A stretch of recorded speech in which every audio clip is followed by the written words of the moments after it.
Hello friends, welcome to my YouTube channel English educator desk. आपका मेरे YouTube channel English educator desk पे स्वागत है। देखिए, आज का जो ये वीडियो है ये बेस्ड है हमारे इंग्लिश पोएट्री के कुछ बेसिक टर्म्स हैं, ठीक है, इसके ऊपर है। और अगर हम इंग्लिश पोएट्री के बेसिक टर्म्स को अगर हम नहीं जानते हैं तो इंग्लिश पोएट्री को ना ही हम सही तरह से समझ सकते हैं और ना ही पढ़ सकते हैं। तो चलिए हम बेसिक टर्म्स को देखते हैं कि कौन कौन से बेसिक टर्म्स हैं। एक चीज़ और ध्यान में रखिएगा कि मीटर जो है ये स्ट्रक्चर ऑफ इंग्लिश पोएट्री है, और मीटर को समझने से पहले ये जो मैंने कुछ वर्ड्स लाए हैं आप इसको अगर समझ लेते हैं तो आप मीटर को भी अच्छी तरह से समझ पाएंगे। ठीक है, तो चलिए हम शुरू करते हैं, टाइम को ज़्यादा वेस्ट ना करते हुए। देखिए, सबसे पहला वर्ड है यहाँ पर सिलेबल। ठीक है, सिलेबल क्या है? सिलेबल जो है एक वोवेल साउंड्स होते हैं या बीट है, उसको हम सिलेबल्स बोलते हैं।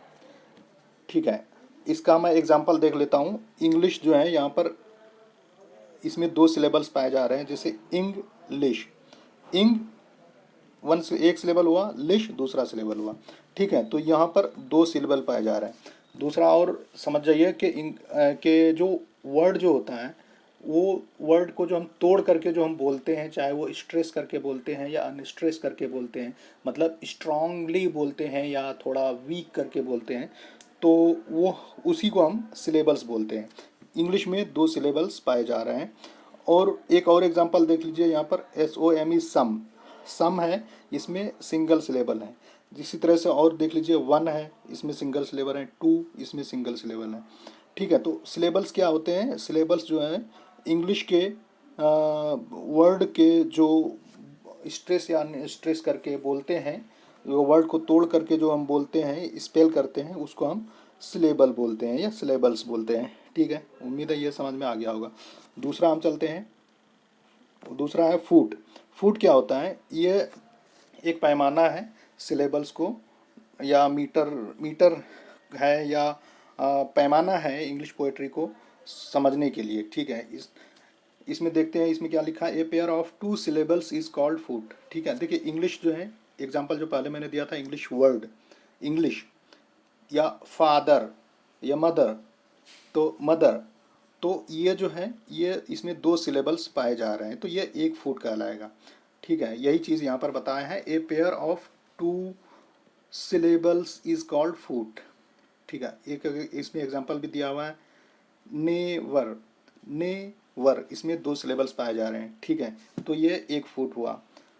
अब देखिए, इसमें और भी कुछ लिखा हुआ है, a foot is a unit of metre. मतलब फुट जो है मीटर का ही यूनिट है, और एक फुट जो है एक मीटर हो सकता है। ठीक है, तो ये आपको समझ में आ गया। अब चलते हैं फीट की तरफ। फीट क्या होता है? एक फुट से ज़्यादा अगर हो तो वो फीट कहलाएगा, सिंपल सी बात है। More than two syllables are called feet.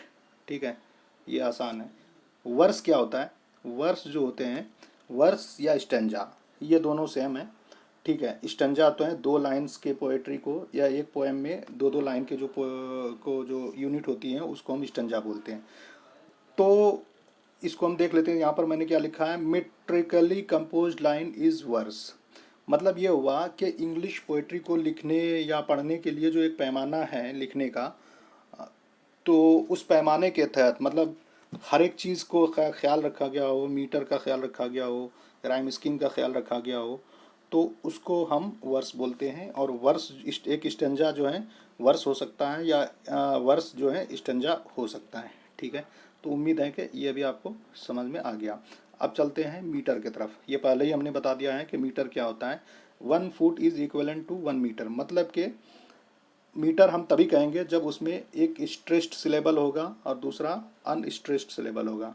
Stressed, unstressed. अब स्ट्रेस्ड और अनस्ट्रेस्ड सिलेबल का एग्जांपल आप देख लीजिए। जैसे एक वर्ड है इंग्लिश में, फादर। फा, ये स्ट्रॉन्ग सिलेबल है, द ये वीक सिलेबल है। ठीक है, तो फादर जो हो गया ये एक एग्जांपल है, और भी आप एग्जांपल्स देख सकते हैं मीटर के। ठीक है, तो उम्मीद है कि ये आपको अच्छी तरह से समझ में आ गया। अगर नहीं समझ में आया है तो आप कमेंट में लिख करके भेजिए। ठीक है, thank you for watching this video. अगर ये वीडियो आपको अच्छे लगे तो इस वीडियो को लाइक कीजिए और चैनल को सब्सक्राइब कीजिए और भी वीडियोस पाने के लिए। Thank you very much.